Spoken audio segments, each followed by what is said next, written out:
प्रेम से वृंदावन बिहारी लाल की, भक्त और भगवान की, श्री सद्गुरु महाराज की, सत सनातन धर्म की। श्री रैदास जी महाराज, काशी में उनका जन्म हुआ। उनके जन्म के बारे में नाभाजी महाराज कहते हैं कि परम भक्त रामानंदाचार्य जी महाराज काशी में रहते थे, तो उनका ऐसा नियम था, अपने भक्तों से कहते थे, शिष्यों से, कि सिर्फ वैष्णव या भक्त के घर से भिक्षा मांग के लाना, और वो ठाकुर जी को भोग लगाते थे। उनका एक बहुत अच्छे भक्त थे, ब्रह्मचारी जी के नाम से फेमस थे। वह मुख्य रूप से ठाकुर जी के भोग लगाने के लिए भिक्षा लाते थे, और कितना लेते थे? एक घर से एक चुटकी आटा लेते थे। इस तरह 10-20 घर से ले लिए, और वही ठाकुर जी को भोग लगता था। ठाकुर जी का प्रसाद वही लाते थे। जब आते जाते थे तो रास्ते में एक बनिया का दुकान था, वो रोज कहता था कि कुछ हम लोग इसी सेवा ले लीजिए। ये बोले, तुम वैष्णव नहीं हो ना, तुमको कभी भक्ति भजन में मन लगता है।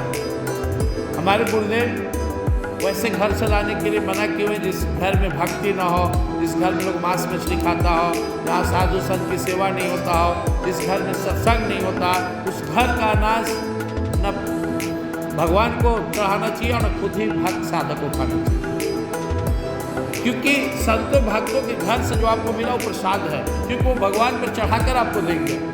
दूसरे घर में जो खाए वो संसार का उच्छिष्ट चीज़ है, वो आपके संस्कार को गिराएगा। बिना ठाकुर जी को, बिना अपने गुरु को भोग लगाए भोजन नहीं करना चाहिए। एक दिन की बात है, बहुत भारी बारिश हो रही थी, ये निकल नहीं पा रहे थे रोड पर, खड़ा थे बारिश के चलते। सामने उस बनिए की दुकान था। उसने कहा, महाराज आज तो ले लीजिए, आज कहाँ जाइएगा? ले लिए, उसके यहाँ से आटा ले गए। स्वामी जी श्री रामानंदाचार्य महाराज ठाकुर जी को भोग लगा। तो संत को पता लग जाता है, जब आप रोज भगवान को सेवा करेंगे ना, तो आप भगवान का चेहरा देखकर समझ जाएंगे कि आज प्रसन्न है, आज नाराज हैं, आप कुछ कहना चाहते हैं। जिस दिन आपसे अपराध हो जाएगा ना, आप देखेंगे उस दिन आप वो प्रसन्नता अपने प्रभु या गुरु के चेहरे पर नहीं पाएंगे, जो आपको जिस दिन आप अच्छा से भक्ति भजन किए महसूस किए। भक्त का दिल रोने लगता है कि आज भगवान, आज हमारे प्रभु, आज हमारे गुरुदेव इतना प्रसन्न क्यों नहीं है, आज नाराज क्यों है? तो फिर उसे माफ़ी मांगना चाहिए, अपने गलती के लिए प्रायश्चित करना चाहिए। क्योंकि जब दिल का रिश्ता होता है ना, तो चेहरा बोलने लगता है। आप अपने ठाकुर जी को जब भोग लगाने जाएंगे तो आपको महसूस हो जाएगा कि आज भूखे हैं, ये आज ये चीज़ उनको पसंद पड़ रहा है कि नहीं पड़ रहा है। इतना ही नहीं, आपको प्रेरणा होगा कि आज शाम को ठाकुर जी को आज बड़ा कद्दू के हलवा खाने की इच्छा कर रहा है, चलो आज यही लगाएंगे। आज ठाकुर जी को बड़ा मोटा बाटी लिट्टी खाने का इच्छा है। भक्त को पता चलने लगता है क्या हमारे प्रभु को क्या चाहिए। यह सेवा से यह शक्ति आता है, सेवा भाव से। तो जब रामानंदाचार्य जी महाराज ठाकुर जी को भोग लगाए, उस आटे की रोटी लगाकर, तो भगवान ने स्वीकार किया, नहीं है ध्यान में। बहुत मनाए प्रयास के भगवान मुड़ हिला दिया। कि पता लगा कि आज कौन लाया था? तो ब्रह्मचारी जी लाए थे। कहाँ से लाया था? सब बात बोल दी। तो ये तो मना किया गया था कि उसके यहाँ से नहीं लाना है। तुमको तो बोला गया था कि तुम जाना वैष्णव घर में, जो भगवान के भक्त हैं, ऐसे कोई भी वैष्णव भक्त से ले आना, या बगल में वैष्णव ब्राह्मणों का गांव था, वहाँ जाता, कहीं से जाता। कि तुम किसके यहाँ से ले आया? जा कुछ किया, वो अनाज कहाँ से आया? गया तो बोला वो अनाज हमारे बगल के गांव के फलना चर्मकार जी ला के दिए थे कि कैसू ही गुरु जी तक पहुंचा के खिला देना। से हमको कोई कहा है कि अगर स्वामी जी तुम्हारे घर का अनाज खा ले तो तुम्हारे घर में पुत्र हो जाएगा। वो पुत्रहीन थे। बढ़िया छल किया, कहा कि ला हम पहुँचवा देंगे। स्वामी जी नाराज हो गए, बोले कि अगर वो भाव से खुद आता लेकर मेरे पास तो मैं स्वीकार करता। यह छल से दिया है और तुम मेरे आदेश का पालन नहीं किया, तो जा, मैं तुझे श्राप देता हूँ कि तू ही जाकर उसे घर में पुत्र घर में पैदा होगा। स्वामी जी सिद्ध पुरुष, शरीर इसका बदला, उस घर में पैदा हुआ। लेकिन इसका पुनर्जन्म का इनका बात याद था। जब ये उत्पन्न हुए तो जब माँ छुए तो रोज जोर से चिल्लाने लगे। दूध पीने की बात तो छोड़ दीजिए, इनको कोई छुए तो चिल्लाने लगे, छोड़ दे तो चुप हो जाए। तब ध्यान में बैठे थे स्वामी रामानंदाचार्य जी, उनको प्रेरणा हुई, आकाशवाणी कि तेरा भक्त तो आ गया, शिष्य आ गया, गलती तो से हुआ है, लेकिन उसे छोड़ो मत, जाओ से उपदेश दो, शिक्षा दो, उसकी रक्षा करो। दौड़ते हुए आए, बालक को शिक्षा दीक्षा दी, पहचान लिया, उस आँख से ढर ढर आंसू गिर रहा। बोले कोई बात नहीं, शरीर बदला, तेरी भक्ति और दृढ़ होगी, तो भगवान का परम भक्त बनेगा। उसके माता पिता को बोले इसको आश्रम में लाते रहना, सत्संग कराना, और इस तरह से उनका नाम रैदास पड़ा और स्वामी रामानंदाचार्य महाराज के परम प्रिय भक्त बने। छोटे से ही सत्संग करने लगे, भजन करने लगे। पिता डांटे, काम करके चलते चलता है साधु संत के साथ है। हाँ, जो आदमी में श्रद्धा नहीं, क्या समझता है इस देह बनावेला बैठ के खाना साधु संत, उसको क्या पता है कि साधु बनना कितना कठिन है, इस सारे इंद्रियों मन को साधना कितना कठिन है। इसको साध कर, सबको मार कर परमात्मा में लगना आसान काम नहीं। अब जाकर उन स्त्रियों से पूछो जो सोचते हैं हमारे माता बहनों के लिए लोग आधा पागल है, गर्मी में जाके कथा कौची तो नया चीज है। ढेर लोग कहते हैं कौची ऐसा चीज है सत्संग में, हम ना जानते हैं कि मन सच्चा रखो तो सब भगवान के ये रात दिन साधन में लगे, ओकर मन तो सच्चे नहीं हो रहा। और घरे सोकर झूठ सच बात कर, टीवी में लन फन देख कर, इधर उधर के दुनियादारी में रहकर का तो मन सच्चा हो जाएगा। संत कहते हैं संसार में मन साफ करना वैसे ही है जैसे कीचड़ से कीचड़ को धोना। कीचड़ लग जाए तो कीचड़ से धोने चले गए। पहले से ही जीव गंदा है संसार का, वो क्या दूसरे का कीचड़ धोएगा। पहले से ही राग द्वेष मोह माया में जीव डूबे हुए। सिद्ध संत और साधक भक्त ही संसार के कीचड़ को धो सकते हैं, दूसरा की सामर्थ्य नहीं है, क्योंकि वो परमात्मा से जुड़े होते हैं, अपने भी पवित्र होते हैं, दूसरे को भी पवित्र बनाते हैं। ये परमात्मा के अंदर शक्ति उनके नाम में, उनकी कथा में। पिताजी इनको शादी विवाह कर दिए, जिम्मेदारी पड़ेगा, सुधरेगा। पत्नी आ गई तो इनको और सुविधा हो गया, कह रहे 4 को साधु आयल हैं, जल्दी जल्दी भोजन बना दो। अब आओ, पिता बोले कि लो ये दोनों मिलके तो बचल कुचल हमारी संपत्ति खत्म कर देगा। हालांकि बड़ा समृद्ध घर में पैदा हुए थे, तो इनको निकाल दिए, जाओ परित घर जमीन है ना उसमें जाओ, और घर से कुछ नहीं मिलेगा, ऐसे जाओ खाली हाथ है। दोनों भगवान का विधान माने, प्रसन्न मन से आए, छोटा सा कमरा बना दिए, और जो साधु संत आते थे उस कुटिया में उनको सुलाते थे, अपने बाहर रखकर सेवा करते थे, जूता सिलते थे, और उसी से जो पैसा आता था उसमें अधिकांश साधुए संत ठाकुर जी की सेवा में। भगवान देखे मेरा भक्त, सबसे ज़्यादा भगवान को चिंता तब होती है ना जब सामर्थ्य कम है और दूसरे को खिलाना शुरू कर दे। भगवान को बहुत अपने भक्त के लिए चिंता होने लगती है कि आपने तो ये काम चला ले रहा था, अभी दूसरों के दे रहा है तो कहाँ से देगा।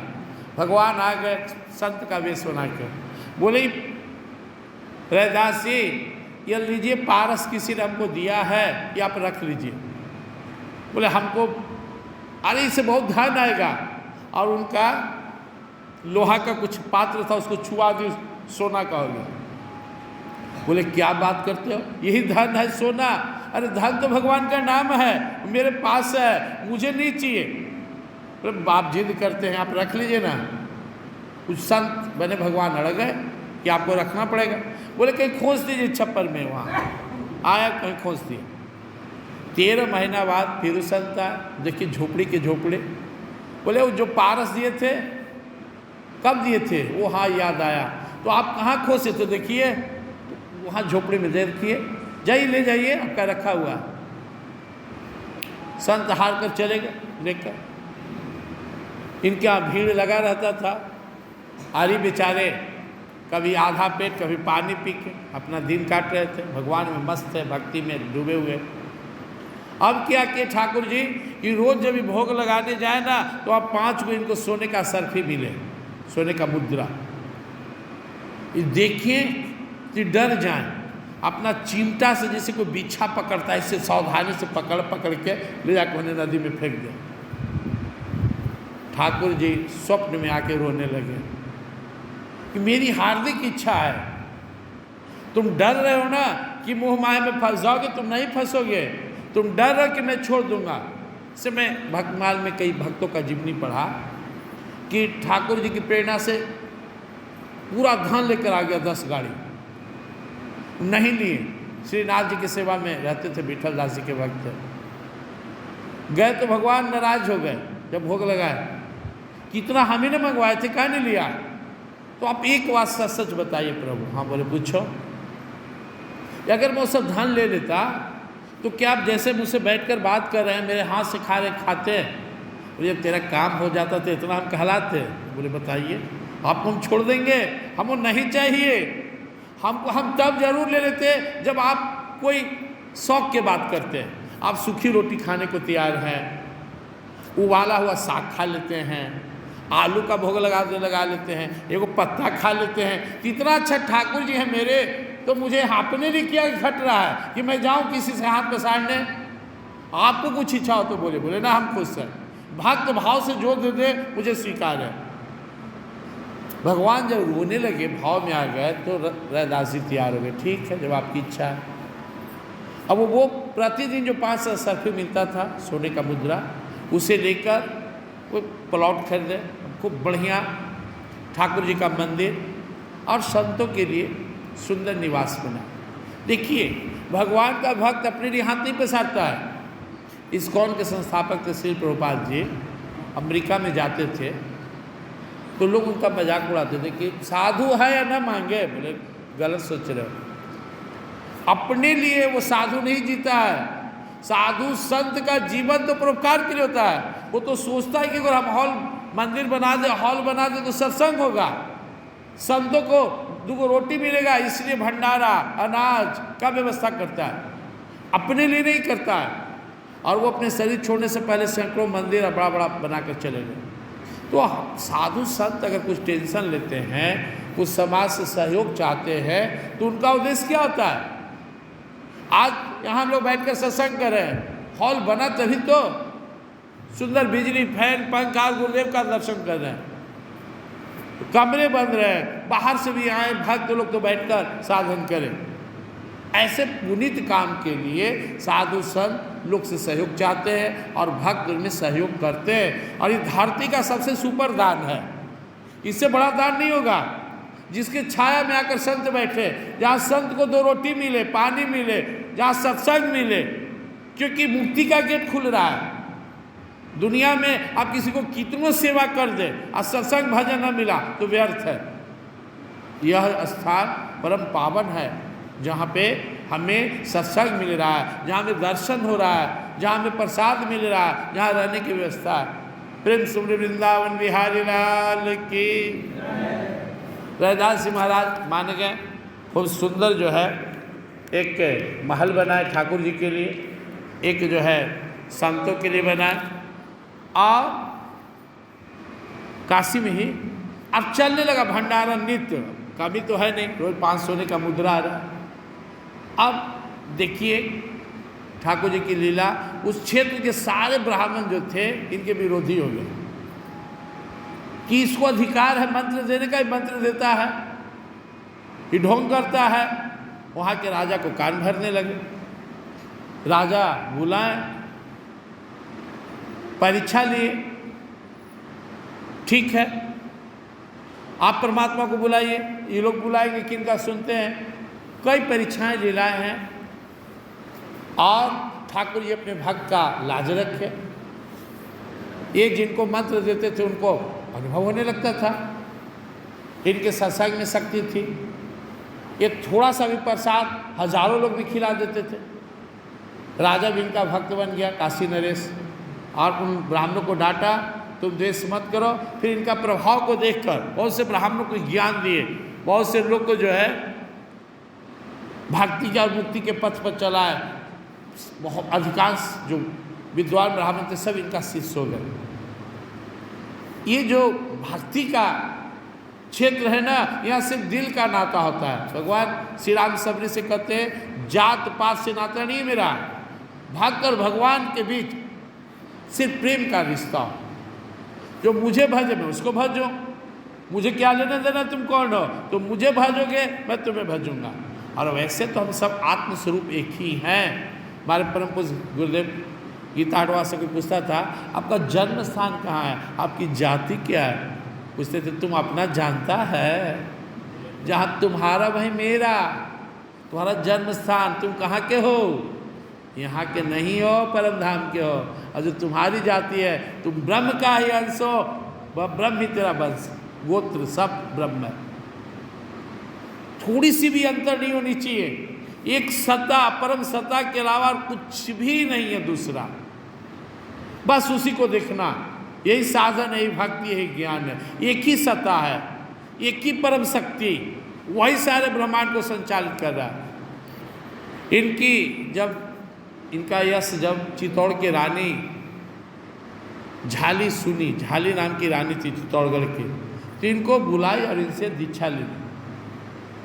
अब तो वहाँ के भी ब्राह्मणों को भारी दुख हुआ, जो दरबार में पुरोहित थे, पंडित थे, कि लो ये वो बुला के किसे मंत्र ले ली, हम लोग इतना विद्वान ब्राह्मण और ये लाकर साधारण जिनका न कुल का पता नहीं है, भावना था, ईगो था।